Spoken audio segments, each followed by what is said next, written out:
What's up, everyone? My name is Manny Duenas, the Career Doctor, and today I'm here to help bring more awareness to the jobs you didn't dream about when you were a kid.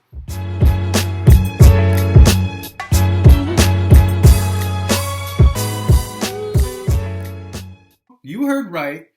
I'm going to be talking about jobs that you didn't dream about as a kid. Now, as a kid, when we were asked, what is your dream job or what do you want to be when you grow up? A lot of times we think of things like a doctor, a lawyer, maybe a teacher, a musician, artist, even an athlete. And the truth is, 80% of people today aren't in their dream jobs. And I believe that there is a real reason behind that.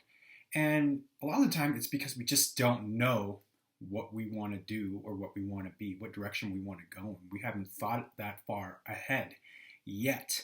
Pathfinder is here to interview people who are in careers that you may not have thought of and learn from these people and what they do in their day-to-day, how they got there, what was their journey like, and offer some advice and tips so that you can decide if that is the type of career you want to get into and learn a little bit more before, venturing out and applying to these actual jobs. A few moments later. In today's episode of Pathfinder, we are going to be talking about the world of recruiting. And I am interviewing a recruiter from LinkedIn. Her name is Jessie Byron Fields, and she has 10 plus years of experience in the industry of recruiting. So I hope you enjoy. Please subscribe if you like my content. More moments later.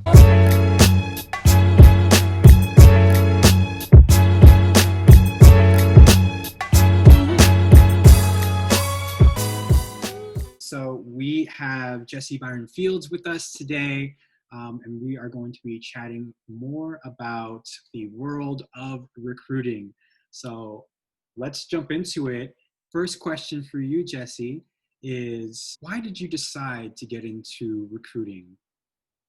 So I, growing up, thought I wanted to be a lawyer. So one of those occupations that you hear a lot about, I studied law in school and at Santa Barbara. And then I took a legal writing course, and the professor said, if you do not like this course and how legal writing is structured, you will absolutely hate law school. So senior year, I decided, okay, after taking that class, I don't know if I want to spend the time and the money going to law school. So I was approached by a family friend who said, I know you're working at an elementary school right now. It's part-time hours. You don't have benefits. You'll never be able to move out of your parents' house. Like, would you be interested in me sending your resume around? And the corporate world was so new to me, I had no idea. So I just said, sure, go ahead, send it out. And then someone from the wonderful company, my first real job out of college, reached out saying, hey, I'd love to have an informational chat with you. And they brought up the idea of, we think in the near future we'll have this recruiting and HR assistant position open. I wasn't quite sure what that meant, but in having a conversation a little bit more about what that entailed, I thought, this sounds interesting to me. I get to work on a team. I get to work with people every day. It's different challenges. I'll get to learn more about the company that I'm working for. So I thought it was a good match for the skill sets that I had and kind of how I envisioned my future with working with people, helping people, working for a greater cause. And I really enjoyed those experiences, and that's what has kept me engaged in wanting to climb the career ladder and keep working as a recruiter.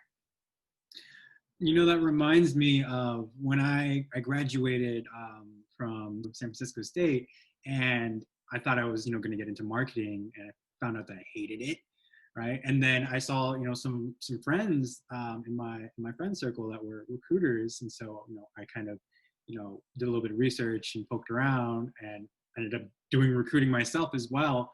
And it's just funny how, sometimes, we go to school for 4 years or so, and we end up doing something completely different, right? I guess fast forward to it's AEG, and jumping from there to LinkedIn.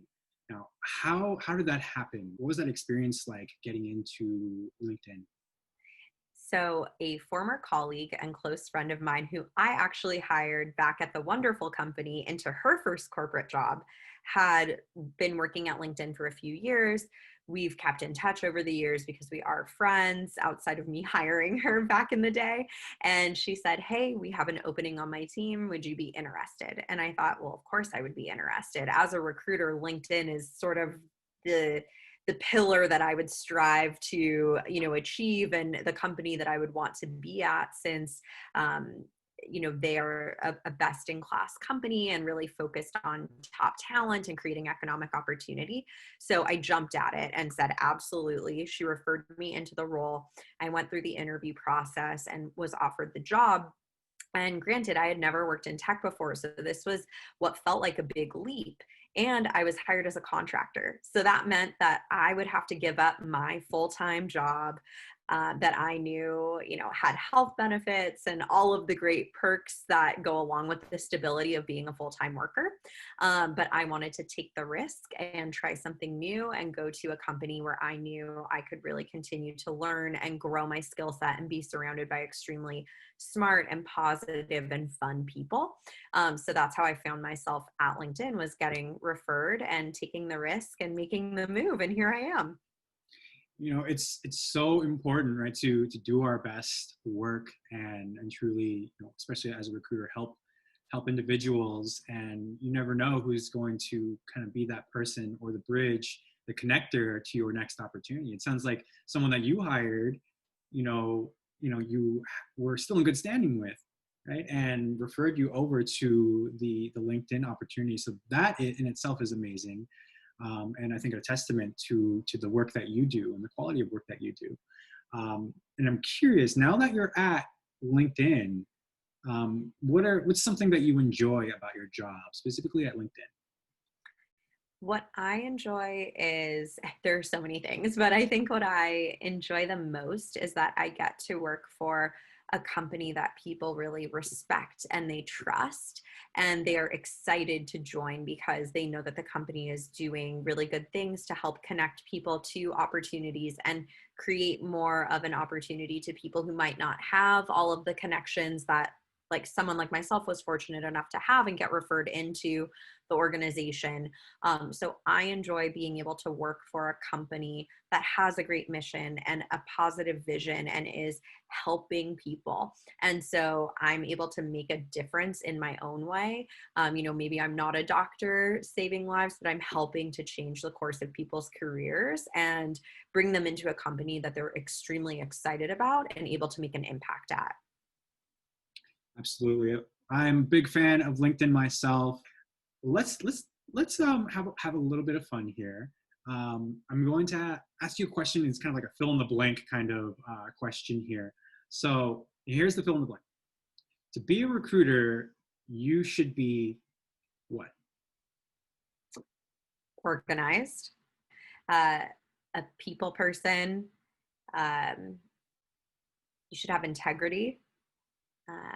Think outside of the box, and have to have a sense of humor, because you have a lot of wrenches that can be thrown your way. You could be working on a job for 2 months and then the hiring team decides to change what the job is. So you just have to go with the flow, roll with the punches, and be able to smile and laugh sometimes when things don't always go the course that you planned.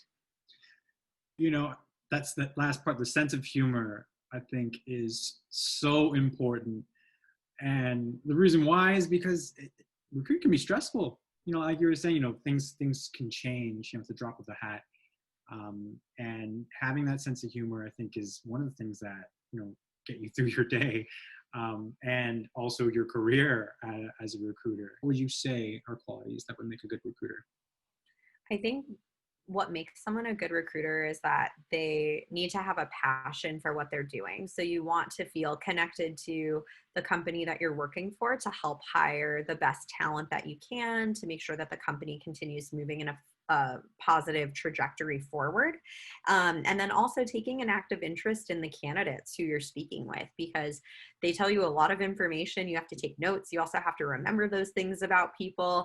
Candidates always appreciate when I say to them, like, oh, how was your friend's baby shower, or how was that trip that you took? So it's the people element, right? So you have to have the passion for it and staying organized, because at any given time you could be working on 12 different jobs or 17 different jobs in different locations with different hiring managers, different candidates, different requirements. So having organized trackers so that you can keep everything up to date, and so that you can stay on track and make sure you have reference points, that's really important.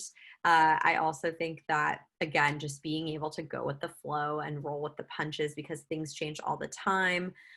You might have a finalist candidate, and then all of a sudden at the 11th hour, there's an internal candidate who's actually getting hired into the role instead. So all the phone screens that you've done, all of the time that you've spent, it's not for nothing, but you might not exactly see the results of all of that work.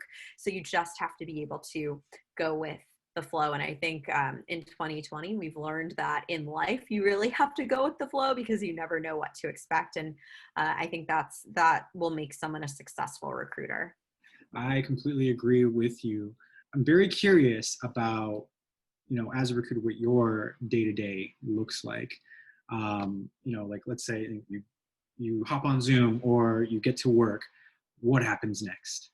Right. So every day is different. I never know what's going to get thrown my way. I have different times blocked off on my calendars for meetings and phone calls, but oftentimes those get rescheduled. Even this morning, I said, okay, my first call is at 10 a.m. Sure enough, at 9 a.m., I got an email from that candidate saying an urgent meeting was thrown on his calendar and he needed to move our 10 a.m. So you have to be flexible and adaptable. But what a typical day might look like is anything from creating a new job, a new requisition. If I get a request for that, it could be kicking off a meeting with a hiring manager to learn about a new requisition that I'm working on. Or it could just be phone screening candidates, sourcing candidates. So using LinkedIn Recruiter to find top talent for roles that I'm working on that are open. Also going through our applicant tracking system to source through candidates who have actually gone ahead and applied online to the role that I'm working for, and determining, is this person a potential match or are they not a potential match? And then it could be anything from the start of the process to the end of the process. So moving candidates through from the recruiter phone screen stage to the hiring manager phone screen stage, or from the hiring manager stage to the on-site interview stage. It's constantly communicating with candidates. Hey, you had an interview this morning. How did it go? Or sometimes providing feedback on, hey, you didn't get the job. Do you want to hop on a call and learn why? To it could be the end of the process, checking references, making an offer, closing out a job. So I would say that my days include any and all of those things. And that's just on the recruiting side. Then you have to fill in also team meetings, larger organizational meetings, any sort of trainings that are coming up. And a lot of times I'll work on special projects. So then I'll have meetings for those projects, or I'll need to dedicate time to complete those projects. So time management is another important quality to be a successful recruiter. And I think just employee in any type of role these days. So give or take, all of my days include many to all of the components that I just mentioned. There's a lot going on in the world of a recruiter, it sounds like. So let's say that I am, early into my career, or maybe I'm even, thinking about transitioning careers, and, I heard about recruiting. I have no idea what it is. I don't know what they do. They've helped me maybe, find a job here and there, but I don't really know like what goes on behind, the scenes. Now, why should anyone become a recruiter? Like, I guess, like, how would you like sell it to someone like, you should be a recruiter for these reasons? Definitely. I think all these years later, my parents still don't know what I do as a recruiter. So I joke with them about it, but I'm actually serious. So what I love about recruiting is that every day is different, and I get to work with so many different people inside of the company that I work for, but also externally as well. I get to have really engaging and exciting conversations with candidates who I might not ever cross paths with otherwise. So I just enjoy the diversity of my role in terms of having really interesting, sometimes challenging conversations, and that every day really is different. I would hate to know that every Monday at 9 a.m. I'm doing the same thing, and every Tuesday at 10 a.m. I'm doing the same thing. Like I like that there is so much variety with my role, and that I'm able to learn more about the company I work for. I'm able to learn about what all of the functions that are part of the company that I work for, how they all come together and allow the company to function in the way that it does. So I feel like I'm in the know. I also enjoy that I get to help change people's lives. I get to make them offers and connect them to jobs that maybe they applied to, or maybe I found them on LinkedIn and said, hey, you didn't apply to this, but I think you could be a really strong match for this role. So I like seeing the difference that I'm making. And then when teams at LinkedIn are successful, and it's teams that I've helped staff and build from the ground up, I get to see the direct impact from the work that I'm doing play out day to day. So I would hire a lot for our brand marketing team, and I, with the hiring manager, built that team from the ground up. And now when I watch our brand campaigns, I think, wow, I put together the team that is helping to create these really amazing brand campaigns that are being shown at, BART stops and on commercials and all of that. So I like seeing the impact of my work as well. Amazing. Now, opposite end of that coin, though, is, and I'm not trying to necessarily discourage people from like the world of recruiting or becoming a recruiter, but in the sense of maybe saving some time, what do you think would be like a tell sign of someone maybe not enjoying being a recruiter? So like, let's say I'm thinking about getting into recruiting. How would you be able to tell that maybe I wouldn't like it? I think for people who don't get their energy out of constantly being in meetings and on phone calls and talking all day, like all I do is talk all day long. And there are Feeding off of nights. their energy. Yeah, exactly. So I think if you're someone who maybe doesn't get excited about that, recruiting might not be the best path, just because it's a lot of meetings, a lot of phone calls, a lot of in person. Not right now, it's all virtual, but there is Zoom fatigue for sure. So I think that is a telltale sign. I also think if difficult conversations are things that you want to shy away from, this career might be challenging, because you have to tell people that they didn't get the job. You have to talk to candidates about compensation, and some of them don't want to tell you what they want to make, but you have to push back on them in a nice way. So I think if that's something that sounds too overwhelming, and trust me, when I first started recruiting, I was like, how can I ask people what they want to make? Talking about money is such a taboo subject, and now it rolls off my tongue. All right, so what do you want to make? And I have to have the uncomfortable conversations. I talked to someone earlier today who was making a very, very high amount of money that, I wasn't able to move forward with her candidacy, and I had to share that information with her.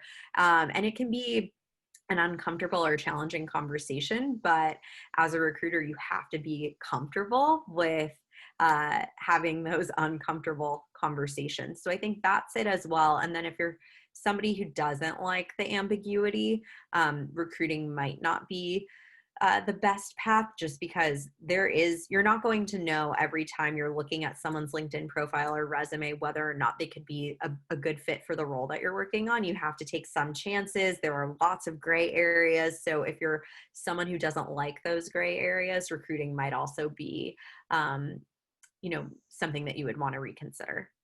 So being okay with those gray areas. And it also sounds like having a thick skin. 100% with candidates and hiring managers, because you'll have to have difficult conversations with hiring managers too, who will say, the 3 candidates who you presented to me are terrible. What are you doing? And then you have to say, all right, well, let's talk about this calmly and rationally. Let's drill down into what you're telling me. So yes, a thick skin is important. I agree. I remember those times of being in that seat and having to deliver bad news, or to both parties, not just the candidates, and telling them, kind of like, it's almost like feel like you're letting them down, Right. And same thing with like the manager, when you're not meeting expectations. So definitely the thick skin, I completely get it. Yes. So again, thinking about people who are interested in this line of work, what advice would you give someone who's looking to become a recruiter? Where should they even start? Where do you start out? Yeah, that's a really good call out. Like, I think a lot of times when you're just starting out in your career, you want to make a pivot. That is the $1 million question. How do I get one foot in front of the other? What do I do next? So, I think informational chats are really important because the more you can learn about the field, the better it is, and the more successful you'll be set up to have these conversations when you do start interviewing. So, I would say start with informational chats and interviews. Use LinkedIn. We post jobs on LinkedIn, not just for LinkedIn, but for other companies as well. You can also look on other websites like ZipRecruiter, Indeed to look for job postings, or go to, if you have specific companies that you're interested in. For instance, oh, I want to work at Facebook or I want to work at Google. You can go on their career sites to see what roles they have open. So I think that those are good starting off points. And then, um, you know, thinking even more so about, okay, are there specific classes or courses that I can take to maybe hone my um, skills with negotiation, because being a recruiter you also have to be a good negotiator with offer letters and all of that, or extending offers. Thinking what hard skills can you continue to build, and then using your soft skills to network, to see, okay, I know somebody who works at this company that I'm interested in. I'm going to see if they can refer me through maybe that company's employee referral program to a job that I'm interested in, or I know somebody who knows somebody who works at a company. And so it's a lot about networking, and I think you have to be a good networker to be a good recruiter as well. So I would say that those are some preliminary steps that I would take to start kind of getting your feet wet in the field. Now, on that note, let's say that, I mean, I think there's two avenues to go down here in terms of this next question. I guess the first one is, if you are earlier in your career, would you say that someone should begin as a recruiting coordinator, or just go for, shoot for the fence, and apply to recruiting jobs? And the second part of that question is also, what if you're a career transitioning? You've already got experience. Do you start out as a recruiting coordinator, or do you start at with the recruiter level? Are there levels? Right. So I would say that I know people who are recruiters now who were recruiting coordinators in the past. And I also know people who are recruiters now who were not recruiting coordinators in the past. So I think that you can take both paths. It sort of will depend on, how hungry you are to immediately jump in, or do you want to learn a little bit more about the industry of talent acquisition through being a recruiting coordinator or maybe a sourcer, and then move your way up to being a recruiter. I don't think there's a right answer. It just depends on personal preference. And I also think it depends on company size, because if you are, say, wanting to become a recruiter at a huge company that has a team of hundreds of recruiters and you don't have experience, it might be more challenging to land that first role as a recruiter at such a big company. But maybe at a smaller organization or a startup where people tend to wear more hats, it might be an easier transition to skip the recruiting coordination level and move right into a recruiter role. And I would say the same goes for the career pivots. I would use the same advice of, you know, maybe you were a salesperson before and you want to move into recruiting. There are a lot of transferable skills where I don't necessarily know if you would need to become a recruiting coordinator first. You already know as a salesperson how to negotiate, how to network, how to talk to people. So I think you could apply those skills directly into a recruiting role. I think that is an amazing response. And I think like the word depends is kind of like stood out to me, because it really does, depend on where a person is and what their interests are and where their skill sets are, and how they want to apply them and what type of job they want to apply them to.